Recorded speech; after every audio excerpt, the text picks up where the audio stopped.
Hello everyone, I am Sudhish Varkade and welcome to the Ideo Grown. मैं हूं आपका biology teacher. So students, जैसा कि डिस्क्रिप्शन में ही मैंने दे दिया है कि हम यहाँ पे जो मोस्ट इंपॉर्टेंट क्वेश्चंस हैं उसको डिस्कस करने वाले हैं जो कि प्रीवियस ईयर में आए हुए हैं।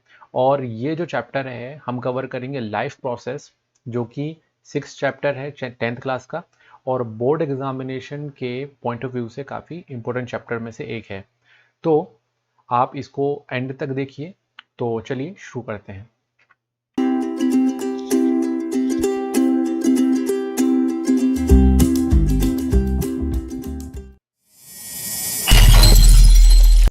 Welcome back students. तो यहाँ पे लाइफ प्रोसेस का जो चैप्टर है वो आखिरकार हम यहाँ पे देखेंगे, इनके कुछ इंपॉर्टेंट क्वेश्चन और उसके आंसर के साथ।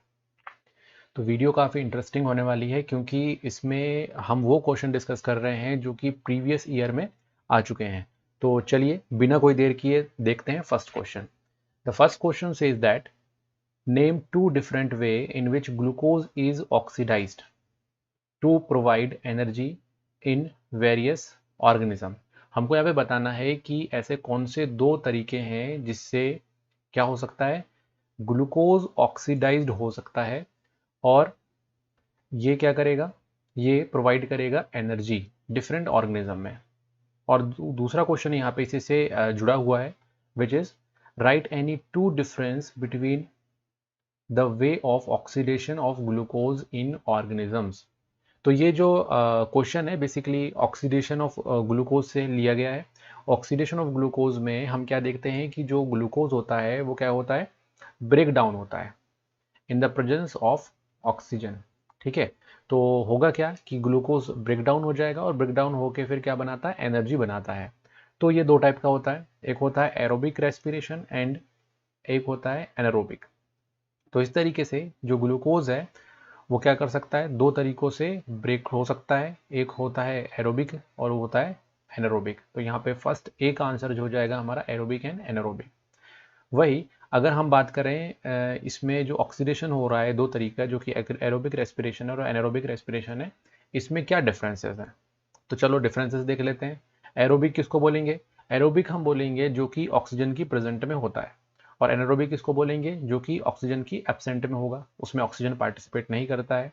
एरोबिक रेस्पिरेशन में कंप्लीट ब्रेकडाउन होता है ग्लूकोज का, और किसकी हेल्प से होता है, ऑक्सीजन की हेल्प से। वही एनारोबिक रेस्पिरेशन में इनकम्प्लीट ब्रेकडाउन होगा ग्लूकोज का। जो एरोबिक रेस्पिरेशन होगा उसमें बाय प्रोडक्ट क्या बनता है, कार्बन डाइऑक्साइड एंड H2O। वही अगर हम एनारोबिक रेस्पिरेशन की बात करें तो इथेनॉल और लैक्टिक एसिड फॉर्म होता है। एरोबिक रेस्पिरेशन में एनर्जी ज़्यादा बनती है, कितनी, 38 एटीपी। एटीपी जो है बेसिकली ये एनर्जी का ही क्या है, मॉलिक्यूल है ना। तो यहाँ पे लिख देते हैं ये एनर्जी का मॉलिक्यूल है। तो 38 एटीपी फॉर्म होती है एरोबिक रेस्पिरेशन में। वही एनारोबिक रेस्पिरेशन में सिर्फ 2 एटीपीज फॉर्म होती हैं जो कि बहुत ही कम है। तो चलिए नेक्स्ट क्वेश्चन देखते हैं अब। नेक्स्ट क्वेश्चन है, what are the different way in which glucose is oxidise to provide energy in various organism.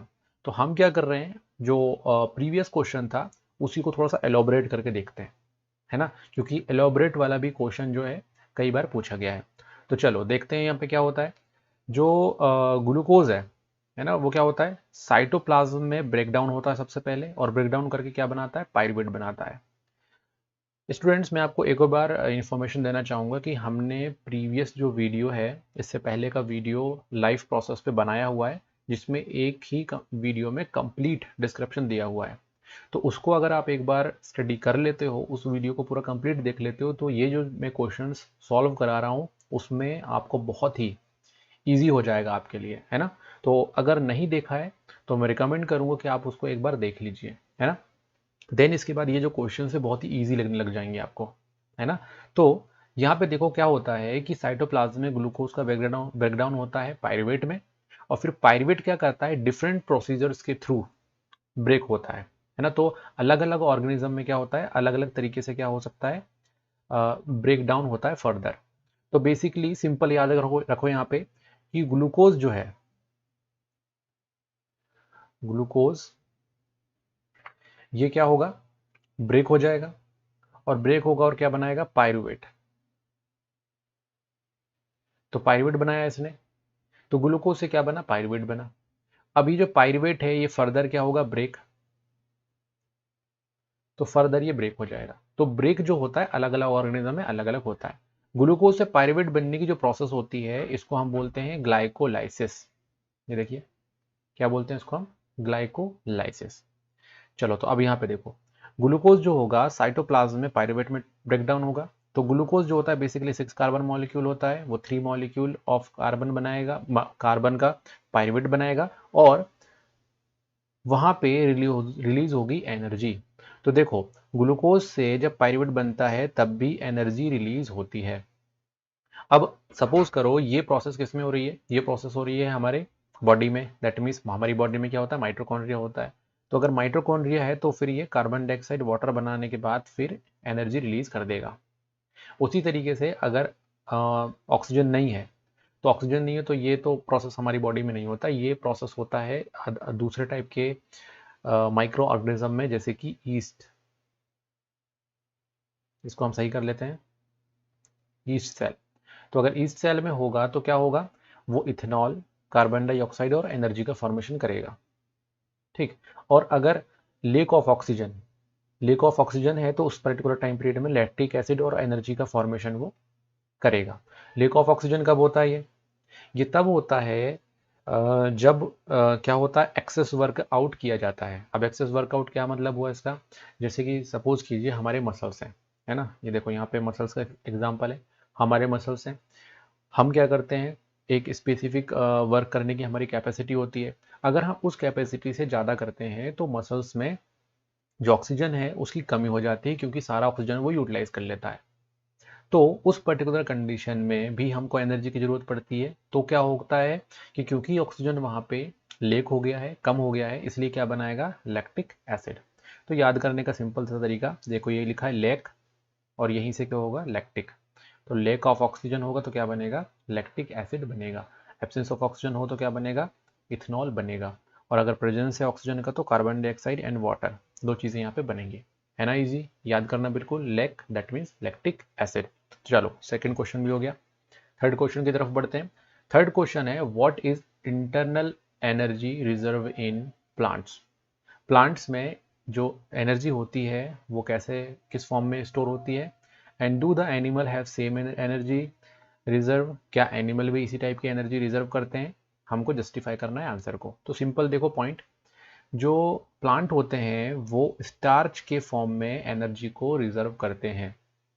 होता क्या है कि जो लीफ है, लीफ में फूड बनेगा तो एक्सेस फूड बन जाएगा, है ना। फूड मतलब क्या बन रहा है, यहाँ पे ग्लूकोज बन रहा है। अब ग्लूकोज जब एक्सेस अमाउंट में हो जाएगा तो वो स्टोर हो जाएगा, है ना, यहीं पे।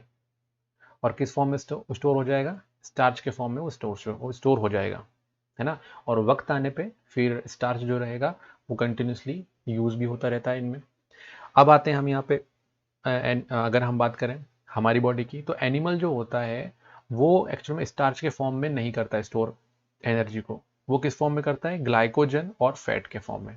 तो ग्लाइकोजन जो है बेसिकली हमारी बॉडी में क्या होता है, हम एनिमल में आते हैं तो हमारी बॉडी में वो स्टोर होता है। एक्सेस ग्लूकोज जो होगा वो ग्लाइकोजन के फॉर्म में हमारी बॉडी में स्टोर हो जाएगा। स्टार्च और ग्लाइकोजन दोनों ही कॉम्प्लेक्स कार्बोहाइड्रेट्स होते हैं। ओके, तो आपको समझ में आ गया होगा कि प्लांट्स जो है स्टार्च के फॉर्म में और एनिमल जो है वो ग्लाइकोजन के फॉर्म में एनर्जी को स्टोर रखते हैं। So let's talk about the question 4। Question 4 says that explain the significance of peristaltic movement that occurs all along the gut during digestion। Digestion के समय पेरिस्टेल्टिक मूवमेंट का क्या इंपॉर्टेंस है, क्या सिग्निफिकेंस है, वो हमको बताना है। अब ये पेरिस्टेल्टिक मूवमेंट कब होता है, ये होता है जैसे कि हमने क्या किया, फूड को खाया, च्युइंग किया, और देन उसके बाद फिर उसको अंदर स्टमक तक पहुंचाना है ना। तो स्टमक तक पहुंचाएंगे तो ईसोफेगस से होते हुए जाता है वो। तो ईसोफेगस में क्या होता है, पेरिस्टेल्टिक मूवमेंट, है ना। तो यहाँ पे बोल सकते हैं peristaltic movement is a wave like movement in oesophagus. अब इसमें क्या होता है देखो, कंटिन्यूसली कॉन्ट्रैक्शन होगा और एक्सपांशन होगा, फिर कॉन्ट्रैक्शन होगा फिर एक्सपांशन होगा। जिसके कारण क्या होगा, फूड अंदर कहाँ तक जाएगा, स्टमक तक जाएगा, और फिर स्टमक से कहाँ जाएगा, लार्ज इंटेस्टाइन तक जाएगा। तो ईसोफेगस में क्या होता है, ईसोफेगस में बेसिकली पेरिस्टल्टिक मूवमेंट होता है। So it move the food forward the in regulated manner. ठीक है, चलो अब आते हैं हम नेक्स्ट क्वेश्चन में। Question 5, give the reason of for the following. इनके रीजन बताना है, क्या है। Why is diffusion not sufficient to meet oxygen requirement of all the cells in multicellular organisms? Multicellular organism में सिर्फ डिफ्यूजन के थ्रू क्या नहीं हो सकता, ऑक्सीजन की डिमांड पूरी नहीं हो सकती, क्यों, रीजन बताना है। Then how desert plants perform photosynthesis if their stomata remain closed during the day. जो डेजर्ट प्लांट होते हैं, जो बेसिकली पानी की कमी होती है वहाँ पे और तेज धूप होता है, तो वहाँ पे क्या होता है, स्टोमेटा क्या होते हैं, क्लोज रहते हैं दिन के समय, है ना। डेजर्ट प्लांट जो होंगे उसमें स्टोमेटा जो होंगे वो क्या होंगे, क्लोज रहते हैं। तो क्लोज रहेंगे तो फिर वो फोटोसिंथेसिस कैसे करेंगे, है ना, क्योंकि क्लोज हैं। तो क्लोज रहेंगे अगर स्टोमेटा, तो कार्बन डाइऑक्साइड बेसिकली प्लांट के अंदर एंटर नहीं कर पाएगा। कार्बन डाइऑक्साइड अगर एंटर नहीं कर पाएगा तो फिर कैसे प्रोसेस होगा, तो वो हमको एक्सप्लेन करना है।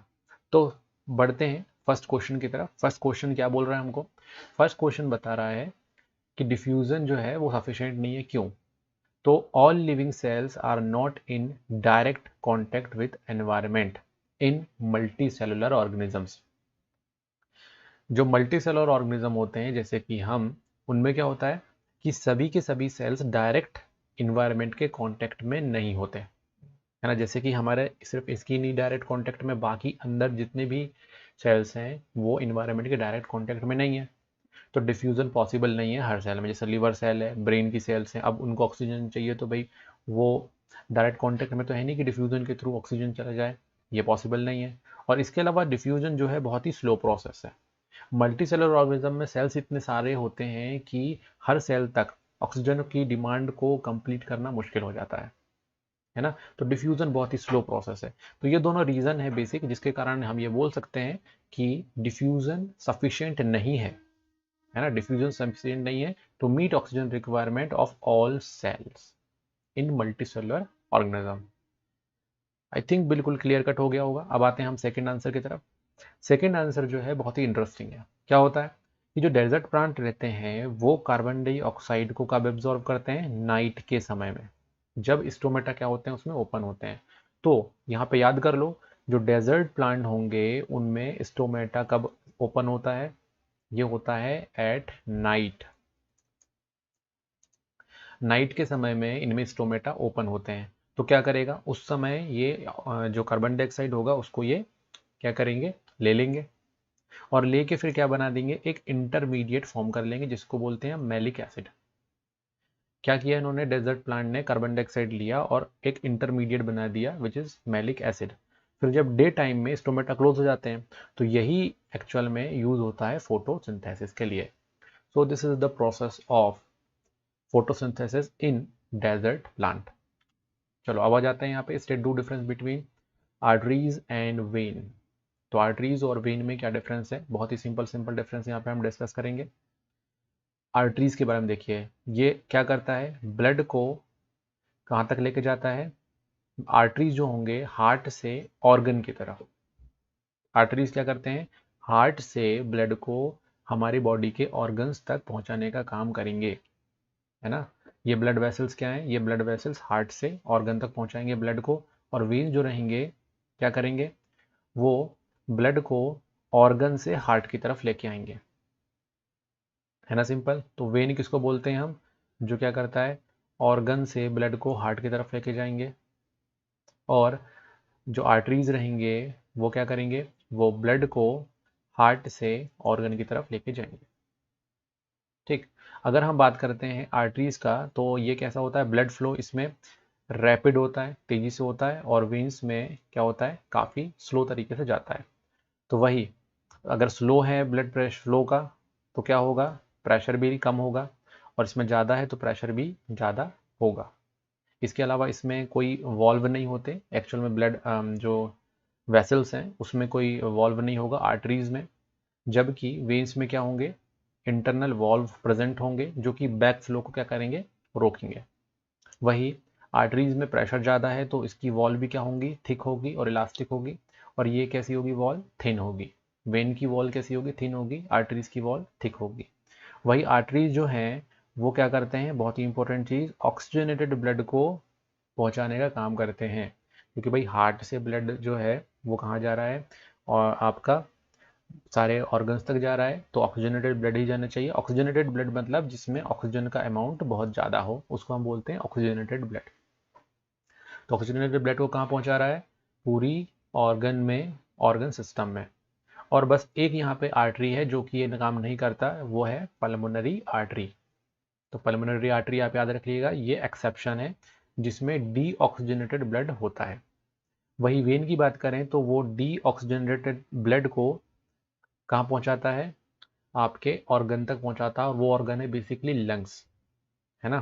कहाँ पहुँचाता है डी ऑक्सीजनेटेड ब्लड को, लंग्स की तरफ। क्योंकि यहाँ पे क्या होगा, लंग्स किस तरीके से, ये कुछ इस तरीके से है कि जैसे सपोज कीजिए ये है हार्ट, ठीक है, ये है हार्ट। अब पूरी बॉडी जो है वहाँ से जो ब्लड है, पूरी बॉडी का ब्लड जो है वो कहाँ पे आ रहा है, हार्ट में आ रहा है। तो हार्ट में आ रहा है तो ये कैसा ब्लड है, ये है डी ऑक्सीजनेटेड, ठीक। तो डी ऑक्सीजनेटेड ब्लड जो है वो बेसिकली कहाँ पे आ रहा है, वो आ रहा है हार्ट में। फिर हार्ट से फिर कहाँ जाएगा, ये लंग्स में जाएगा, ठीक है। तो बेसिकली यहाँ पे क्या हो रहा है, यहाँ पे ये जो डी ऑक्सीजनेटेड ब्लड को है जो है वो हार्ट की तरफ लेके आ रहा है, कौन, हमारा वेन, ठीक। तो ये हो गया, बट यहाँ पे एक एक्सेप्शन है ना, ये एक्सेप्शन है कौन सा, पल्मोनरी वेन। पल्मोनरी वेन जो होता है उसमें बेसिकली ऑक्सीजनेटेड ब्लड होता है। क्या होता है इसमें, ऑक्सीजनेटेड ब्लड। बाकी जितने भी वेन्स होते हैं उसमें डीऑक्सीजनेटेड ब्लड ही होगा। तो ये कुछ डिफरेंस है, बहुत ही छोटे छोटे डिफरेंस है यहाँ पे। अब आ जाते हैं नेक्स्ट क्वेश्चन में। नेक्स्ट क्वेश्चन है, what do you mean by double circulation of blood. Blood का डबल सर्कुलेशन क्या है और why is it necessary. Double circulation का क्या मतलब हुआ, double circulation is passage of some blood twice through heart. मतलब हार्ट से ही 2 बार गुजर जाता है एक ही ब्लड, तो उसको हम क्या बोलते हैं, सर्कुलेशन। बट यहाँ पे सर्कुलेशन कितनी बार हो रहा है, 2 बार हो रहा है, इसलिए हम इसको बोलेंगे डबल सर्कुलेशन। तो डबल मतलब ट्वाइस, 2 बार हार्ट से अगर सेम ब्लड गुजरेगा तो उसको हम क्या बोलेंगे, डबल सर्कुलेशन, ठीक। तो ये कैसे होगा, जैसे कि मैंने लास्ट टाइम अभी बताया थोड़ी देर पहले, ये देखो क्या होता है, डीऑक्सीजनेटेड ब्लड हार्ट में आता है, ठीक है, और फिर ये कहाँ जाता है, लंग्स में जाता है, और फिर लंग्स में ऑक्सीजनेटेड होके वापस से हार्ट में जाता है, फिर हार्ट से फिर कहाँ जाता है, पूरी बॉडी में, यानी कि सभी ऑर्गन में। तो जो ब्लड यहाँ से गया था वो वापस मुड़ के हार्ट में आया और फिर कहाँ गया, पूरी बॉडी में गया। तो इसको हम बोलते हैं डबल सर्कुलेशन। तो अब यहाँ पे देखो, जो डबल सर्कुलेशन होता है बेसिकली उसमें 2 सर्कुलेशन, एक है पल्मोनरी और एक है सिस्टेमिक। पल्मोनरी सर्कुलेशन किसको बोलेंगे, जिसमें लंग्स की तरफ जाएगा हार्ट, मतलब हार्ट से कहाँ जाएगा, लंग्स की तरफ ब्लड जाएगा, ठीक, तो पल्मोनरी बोलेंगे उसको। और सिस्टमिक किसको बोलेंगे, the heart, from heart to different part of the body, मतलब पूरी बॉडी में जाएगा हार्ट से दूसरे ऑर्गन्स तक, जैसे कि लीवर, किडनी, ब्रेन, वहाँ तक जाएगा ब्लड, और फिर ब्लड वापस हार्ट में आ जाएगा, ठीक। इसको हम बोलेंगे सिस्टमिक सर्कुलेशन। तो हार्ट है, हार्ट से कहाँ गया, पूरी बॉडी में गया, इसको हम बोलेंगे क्या, सिस्टमिक। और हार्ट से कहाँ गया, लंग्स में गया, इसको हम बोलेंगे पल्मोनरी सर्कुलेशन। तो 2 सर्कुलेशंस होते हैं यहाँ पे। अब यहाँ पे देखो, जो पल्मोनरी सर्कुलेशन होता है उसमें डी ऑक्सीजनेटेड ब्लड जाता है कहाँ पे, लंग्स की तरफ, और वहाँ से फिर ऑक्सीजनेटेड हो जाता है, ये बताया था लास्ट टाइम पे मैंने।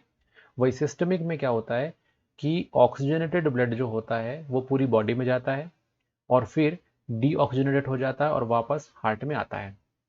तो इस तरीके से सिस्टमिक सर्कुलेशन और पल्मोनरी सर्कुलेशन 2 टाइप के यहाँ पे होंगे, है ना, इजी। अब आते हैं यहाँ पे क्यों ज़रूरी है ये डबल सर्कुलेशन? क्योंकि डबल सर्कुलेशन में होता क्या है, जो ऑक्सीजनेटेड ब्लड है और डीऑक्सीजनेटेड ब्लड क्या होते हैं, दोनों सेपरेट होते हैं। इसमें क्या नहीं होते, मिक्सअप नहीं होता, जिसके कारण इफ़िशियंसी जो होती है वो बढ़ जाती है, और इफ़िशियंसी बढ़ने के कारण फिजिकल एक्टिविटी बढ़ जाएगी और थर्मो रेगुलेशन भी बॉडी का अच्छा हो जाएगा, है ना। तो यहाँ पे देखो, ऑक्सीजनेटेड और डीऑक्सीजनेटेड ब्लड को ये सेपरेट रखता है डबल सर्कुलेशन। और डबल सर्कुलेशन में इसके कारण क्या होता है कि एनर्जी जो होती है वो उसका इफिशियंसी इंक्रीज हो जाती है, क्योंकि पूरी बॉडी में चीज़ें क्या हो रही हैं, अच्छे तरीके से फैल पाती हैं, जिसके कारण फिजिकल एक्टिविटी हायर हो रही है। डबल सर्कुलेशन में इंश्योर्ड होता है कि भाई ऑक्सीजनेटेड जो ब्लड है वो पूरी बॉडी में क्या हो पाए, सर्कुलेट हो पाए। और इसके अलावा it also provide the direct passage of all deoxygenated blood to the lungs. ठीक, तो एक पूरा का पूरा जो डीऑक्सीजनेटेड ब्लड है वो एक साथ कहाँ जाता है, लंग्स तक जाता है, फिर लंग्स से ऑक्सीजनेटेड होकर वापस हार्ट में आता है, फिर हार्ट से पूरी बॉडी में जाता है, और फिर पूरी बॉडी से फिर वापस हार्ट में आता है। तो इस तरीके से दोनों सेपरेट हो जाते हैं, और सेपरेशन के कारण क्या होगा, एफिशिएंसी इंक्रीज हो जाएगी। अब आते हैं नेक्स्ट क्वेश्चन में। नेक्स्ट क्वेश्चन है व्हाट आर स्टोमेटा। स्टोमेटा क्या है, उसका हमको लेबल डायग्राम बनाना है। तो यहाँ पे बहुत ही ईजी है ये, और उसके फंक्शन क्या होते हैं। तो देखो, स्टोमेटा बेसिकली स्मॉल पोर्स होते हैं जो कि लीफ में प्रेजेंट होंगे। ठीक है, तो लीफ में हम देखेंगे कि उसकी सरफेस पे छोटे छोटे क्या होंगे, पोर्स। जब माइक्रोस्कोप में इसको देखेंगे हम, तो उसको हम क्या बोलते हैं, उन्हीं पोर्स को, उनको ही बोलते हैं हम स्टोमेटा। स्टोमेटा जो होता है वो रेगुलेटेड होता है गार्ड सेल से। क्या होता है स्टोमेटा में, गार्ड सेल्स होती हैं जो कि उसको ओपन और क्लोज करती हैं। ठीक है, और ये जो सरफेस होता है, सरफेस की जो सेल्स होती हैं लीव्स में, उसको हम बोलते हैं एपिडर्मिस। तो एपिडर्मिस की लेयर में ये स्टोमेटा होंगे। अब डायग्राम देखो, इसका डायग्राम बहुत ही ईजी है। इसमें ये गार्ड सेल्स हैं, और गार्ड सेल में ये जो सर्कल्स हैं बेसिकली ये क्लोरोप्लास्ट है, और बीच में जो ये पोर्शन है ये स्टोमेटा है। तो ये जो है ये ओपन है, और ये है क्लोज। ठीक, इसका काम क्या है, यहाँ पे गैस का एक्सचेंज होता है, दैट मीन्स कार्बन डाइऑक्साइड जो होती है इसके अंदर जाती है, और ऑक्सीजन जो है यहाँ से बाहर आती है। तो इस तरीके से क्या होता है, इस तरीके से इसमें गैसेस एक्सचेंज होता है। और इसके अलावा इसमें ट्रांसपिरेशन की प्रोसेस होती है। अब ट्रांसपिरेशन क्या है, लॉस ऑफ वाटर। जो वाटर है वो क्या होता है, यहाँ से लॉस होता है, उसको हम बोलते हैं ट्रांसपिरेशन। तो ट्रांसपिरेशन भी किससे होता है, स्टोमेटा से होता है, जो कि बाद में नेगेटिव प्रेशर जनरेट करता है जाइलम में। ये हम आगे देखेंगे, उसको नेगेटिव प्रेशर जनरेट करेगा, जिससे क्या होता है, प्लांट में वाटर का ट्रांसपोर्टेशन भी होता है इसके कारण, है ना। तो इसके कारण है, इसके डिफरेंट फंक्शन है। ट्रांसपोर्टेशन को हम बाद में देखेंगे, उसके भी एक स्पेसिफिक क्वेश्चंस बनते हैं, क्योंकि तो यहाँ पे मैंने बता दिया ट्रांसपिरेशन, आप याद रखिएगा, देन एक्सचेंज ऑफ गैसेस, ये हो स्टोमेटा के वर्क। अब आते हैं नेक्स्ट क्वेश्चन, क्वेश्चन 9। 9 क्वेश्चन जो है बेसिकली लॉन्ग टाइप आंसर करना है इसमें हमको। तो डिफरेंट डिफरेंट उन्होंने क्वेश्चन एक साथ पूछे हैं। तो क्या पूछा उन्होंने, देखो, list two differences between holozoic nutrition and saprophytic nutrition. Holozoic nutrition और सैप्रोफिटिक न्यूट्रिशन क्या होता है, देन एग्जाम्पल देना है इसके।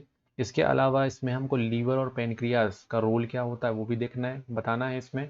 Then name the organ which perform following function, जैसे कि एब्जॉर्प्शन ऑफ डाइजेस्टेड फूड का एब्जॉर्प्शन कहाँ होता है, और वाटर का एब्जॉर्प्शन कहाँ होता है, ये बताना है। Then explain the statement bile does not contain any enzyme but it is necessary for digestion. अब यहाँ पे बाइल जूस के बारे में भी हमको यहाँ पे बताना है। तो देखो, होलोजिक न्यूट्रिशन और सैप्रोफिटिक न्यूट्रिशन में क्या डिफरेंस है। फर्स्ट अगर हम बात करें होलोजिक न्यूट्रिशन, तो उसका मतलब क्या होता है कि फूड लिया, फूड को खा लिया, बॉडी के अंदर पहुंचाया, बॉडी के अंदर फिर उसका डाइजेशन होता है, इसको हम बोलते हैं होलोजिक न्यूट्रिशन।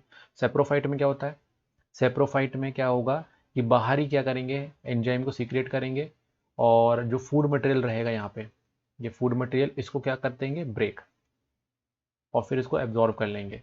ये होता है सेप्रोफिटिक। तो बेसिकली होलोजिक न्यूट्रिशन में क्या होगा, यहाँ पे इंगेशन होगा और सॉलिड फूड का, और इंटरनल डाइजेशन होगा, जैसे कि टाइगर, कैटल्स एंड ह्यूमंस। सेप्रोफेट में क्या होगा, ये क्या होगा, ये आपका एब्जॉर्ब होता है इसमें सब्सटेंस को, तो इसमें हम क्या करेंगे, सिंपल सब्सटेंस को एब्जॉर्ब कर लेंगे, और इसमें जो डाइजेशन होता है वो एक्सटर्नल होता है। ये देखो बाहरी हो गया डाइजेशन, जैसे कि राइजोपस एंड मशरूम, जो फंगस हैं, फंगस, उनमें सेप्रोफिटिक मोड ऑफ न्यूट्रिशन होता है। लीवर की बात करें तो लीवर क्या काम करता है, लिवर का काम है यहाँ पे सीक्रेशन ऑफ बाइल। क्या करता है ये? बाइल को सीक्रेट करता है। अब ये जो बाइल है ये गॉल ब्लेडर में स्टोर होता है और इसका काम होता है क्या? Emulsification of fat. जो बाइल होगा वो बेसिकली सीक्रेट होगा स्मॉल इंटेस्टाइन में, और स्मॉल इंटेस्टाइन में सीक्रेट होने के बाद इमल्सिफाई कर देगा फैट को, और फैट फिर डाइजेस्ट होगा। ये एक लिवर का इंपॉर्टेंट फंक्शन है इन डाइजेस्टिव सिस्टम में।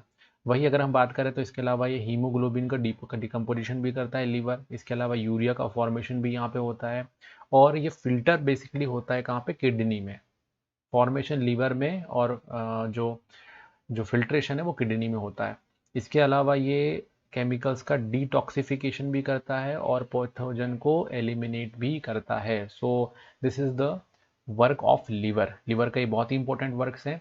इसके अलावा अगर हम पेनक्रियास की बात करें तो वो निकालता है पेनक्रियाटिक जूस, और पेनक्रियाटिक जूस में क्या होता है? Lipase, trypsin and amylase. तो ये आपको याद रखना है, ठीक है।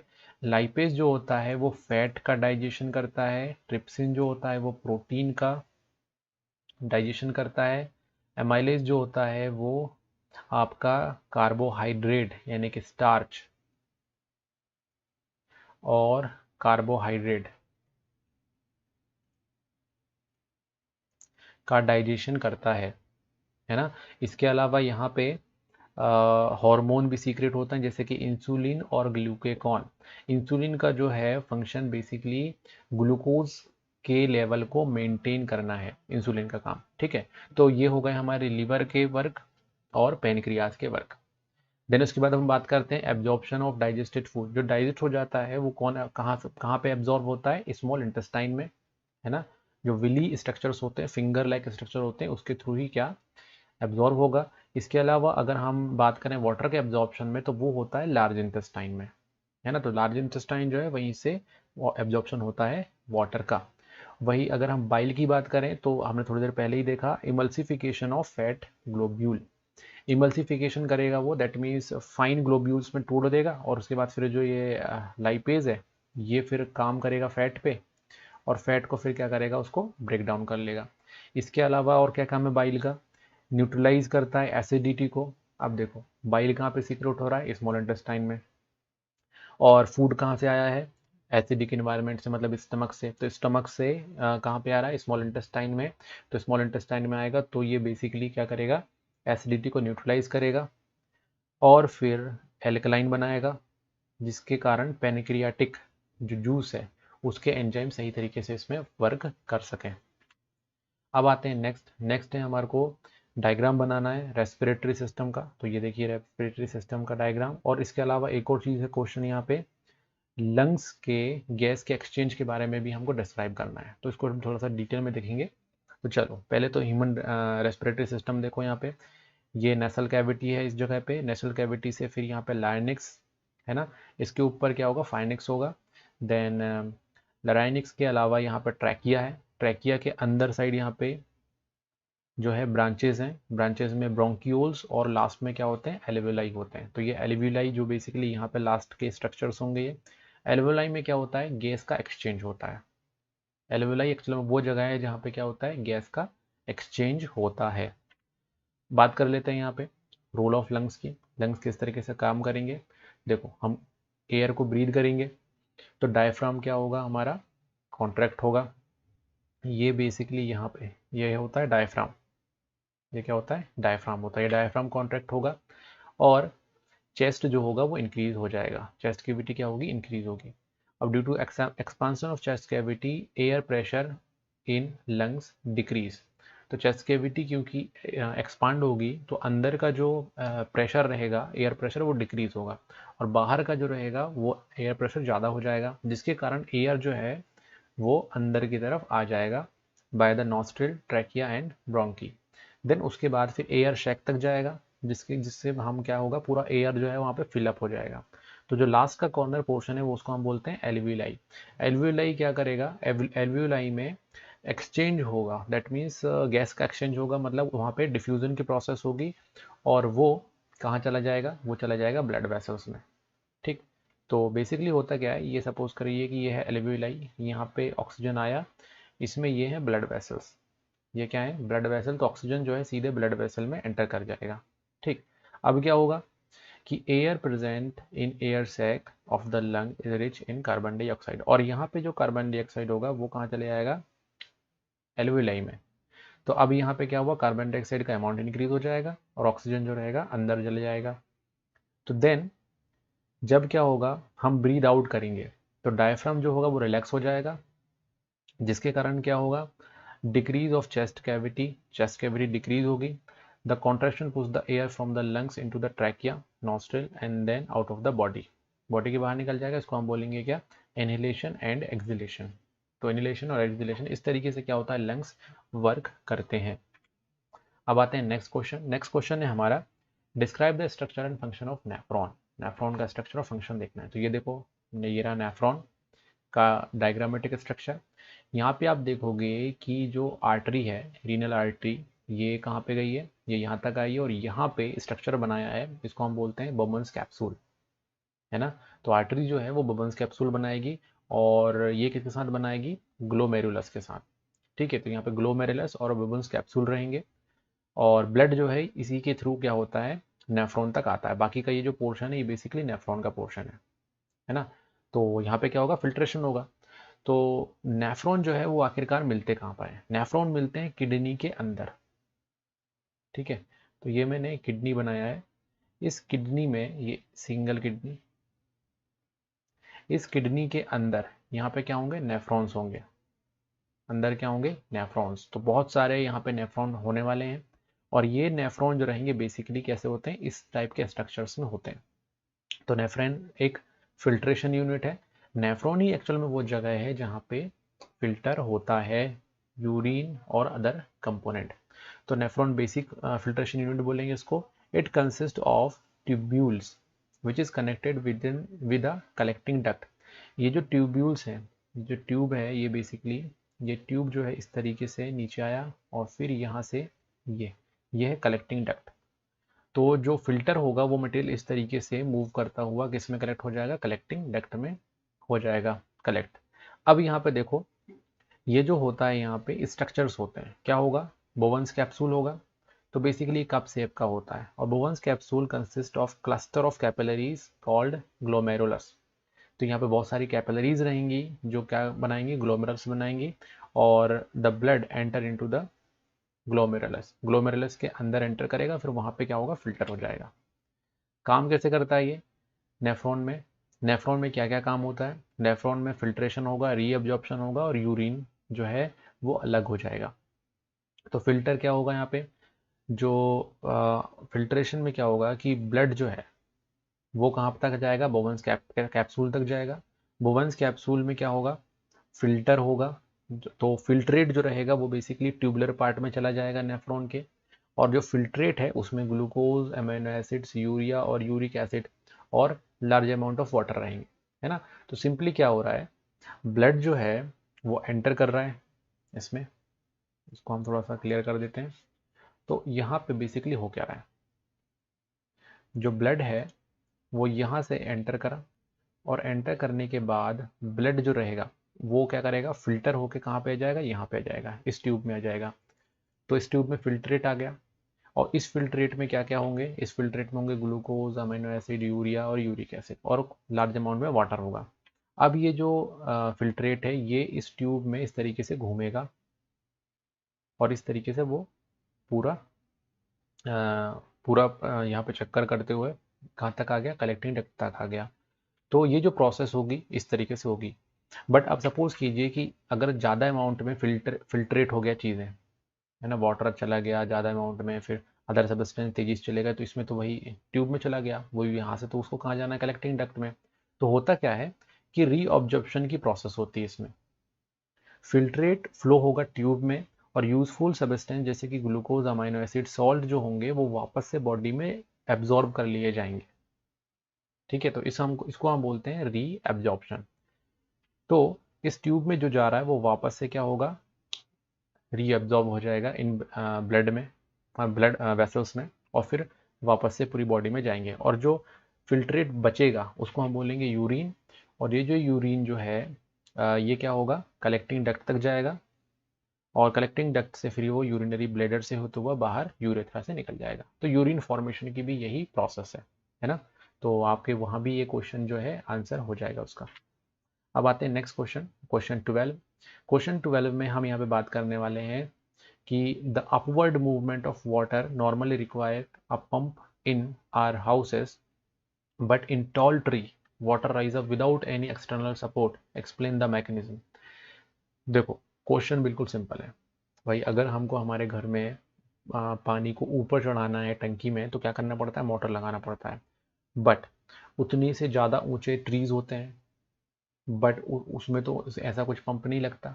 तो हमको बताना है कि बेसिकली मैकेनिज्म क्या है ना, किस तरीके से वाटर जो होता है वो लीफ तक पहुंच पाता है, एक ये। और दूसरा क्वेश्चन है यहाँ पे जाइलम और फ्लोएम के बारे में कि state 3 point of difference between the transport of minerals in xylem and phloem. Xylem और फ्लोएम की टिश्यू के हमको डिफरेंस बताना है। तो सबसे पहले तो हम बात कर लेते हैं कि भाई ये कैसे होता है, रूट से वो कॉर्नर सबसे ऊपर में जो लीफ है वहां तक पानी कैसे पहुंचता है, थोड़ा सा वो डिस्कस कर लें पहले। तो सबसे पहले तो यहाँ पे क्या होता है कि जाइलम के थ्रू ही क्या होता है, वाटर ट्रांसपोर्ट होता है। अब वहाँ पे जाइलम के टिश्यूज जो रहते हैं उसमें नेगेटिव प्रेशर जनरेट होता है। अब ये नेगेटिव प्रेशर क्या होता है, नेगेटिव प्रेशर होता है ट्रांसपिरेशन पुल। अब ये ट्रांसपिरेशन पुल कैसे जनरेट होगा, देखो वाटर और मिनरल्स जो होते हैं वो प्लांट रूट के थ्रू एब्जॉर्ब होते हैं और कहाँ तक जाते और क्या होते हैं, जाइलम में पहुंच जाते हैं सैप के थ्रू, है ना। उसको हम बोलते हैं सैप बोलते हैं बेसिकली। जो वाटर और मिनरल का जो सॉल्यूशन रहेगा वो रूट से एब्जॉर्ब होगा और सैप बना लेगा और कहाँ पे आएगा, जाइलम तक आएगा। तो बेसिकली वहाँ पे इनिशियली कैपिलरी एक्शन भी वर्क करता है यहाँ पे। और इसके अलावा क्या होता है, इसके अलावा वाटर एब्जॉर्ब होता है ना, वाटर एब्जॉर्ब हुआ और छोटे छोटे कैपिलरी एक्शन के थ्रू क्या हुआ, जाइलम तक आ गया। फिर क्या होता है कि जो ट्रांसपिरेशन होता है किसमें, ट्रीज में। तो जैसे कि हमने यहाँ पे एक ट्री बनाया है ना, और ये जो ट्री है यहाँ पे हम बना देते हैं लीफ। अब देखिए इस पर्टिकुलर प्लांट में है ना, ये एक बस समझने के लिए बनाया मैंने, ये है रूट है ना। अब ये क्या होगा, रूट से वाटर जो है वो यहाँ तक आ गया और जाइलम में आ गया। अब यहाँ पे क्या होता है, लीफ में होता है ट्रांसपीरेशन। अब ट्रांसपीरेशन में क्या होगा, वाटर लॉस करेगा, वाटर लॉस करेगा। वाटर लॉस करने के कारण क्या होगा, देखो the aerial part loss water to outside through transpiration and the loss of water by aerial part in transpiration increase the suction pressure. तो यहाँ पे क्या होगा कि ये तो क्या हो जाएगा, वाटर तो बाहर आ जाएगा तो स्पेस हो जाएगा, वैक्यूम जनरेट हो जाएगा। अब उस वैक्यूम के कारण क्या होगा, एक सक्शन प्रेशर जनरेट होगा। तो होगा क्या कि यहाँ की जो चीज़ें उसको भी क्या करेगा, खींचने लग जाएगा एरियल की तरफ। तो यहाँ पे क्या हो रहा है, एक प्रेशर जनरेट हो रहा है। So we can say that they withdraw water from the xylem channel. As R withdraw water from the xylem channels, the water present in xylem comes under negative pressure. तो ये negative pressure में generate हो जाएगा, इसको हम बोलेंगे transpiration pull. तो transpiration pull यहाँ पे जनरेट हो गया क्योंकि एरियल पार्ट से वाटर लॉस हो रहा है कंटिन्यूसली, तो सक्शन प्रेशर वहाँ पे इंक्रीज हो गया, तो भाई उसने क्या किया, खींचने लग गया। ये उसी तरीके से जैसे अगर आप क्या करोगे, एक पाइप को कहाँ पे डालोगे, किसी पानी के सोर्स में डालोगे और उसके बाद फिर क्या करोगे, माउथ से उसको प्रेशराइज करोगे, अपनी तरफ खींचोगे तो क्या होगा, वो खींचता चला जाएगा। ऐसे ही सक्शन प्रेशर एक्चुअल में यहाँ पे जनरेट हो रहा है। तो ये एक रीज़न हो गया। इसके अलावा और भी है, जैसे कि वाटर मॉलिक्यूल के बीच में भी एक कोहेसिव फोर्स होता है जिसके कारण वाटर जो होता है एक दूसरे के पास पास रहते हैं। तो ये भी एक रीज़न है कि भाई वो ब्रेक नहीं होंगे। और adhesion force between xylem channel, जो जाइलम होता है उसकी जो वॉल होती है उसमें भी क्या होता है, एडिशन फोर्स रहता है, वाटर जो रहता है वो चिपकता है उससे, जिसके कारण वो क्या होगा, अलग नहीं होगा और आसानी से फिर वो ऊपर तरफ जाएगा। ठीक, तो इस तरीके से क्या होता है कि ट्रीज में भी जो वाटर होगा वो इस तरीके से मूव करेगा। अब बात कर लेते हैं हम जाइलम और फ्लोएम के डिफरेंस की। तो जाइलम जो होता है वाटर ट्रांसपोर्ट करता है और मिनरल्स को ट्रांसपोर्ट करता है, वही फ्लोएम जो होता है वो फूड ट्रांसपोर्ट करता है। तो बेसिकली जो लीफ में जो खाना बनता है, फूड बनता है, वो पूरी बॉडी में कैसे ट्रांसपोर्ट होता है, with the help of phloem. तो प्लांट बॉडी जो होगी उसमें फूड मटेरियल फ्लोएम के थ्रू ही ट्रांसपोर्ट होते हैं। जाइलम जो होता है यूनिडायरेक्शनल होता है, मतलब यहाँ से ऊपर की तरफ ही वाटर को फ्लो करेगा, है ना, नीचे की तरफ ये फ्लो नहीं करेगा। और जबकि फ्लोएम जो होता है वो अपवर्ड और डाउनवर्ड दोनों ही डायरेक्शन में होता है। ट्रांसपोर्ट होगा जाइलम में, वो नेगेटिव प्रेशर और टेंशन जनरेट होगा, जबकि इसमें इस टाइप का कोई प्रेशर जनरेट नहीं होता है। Then non living cells vessels tracheids होते हैं जिसके थ्रू जाइलम में ट्रांसपोर्ट करेगा।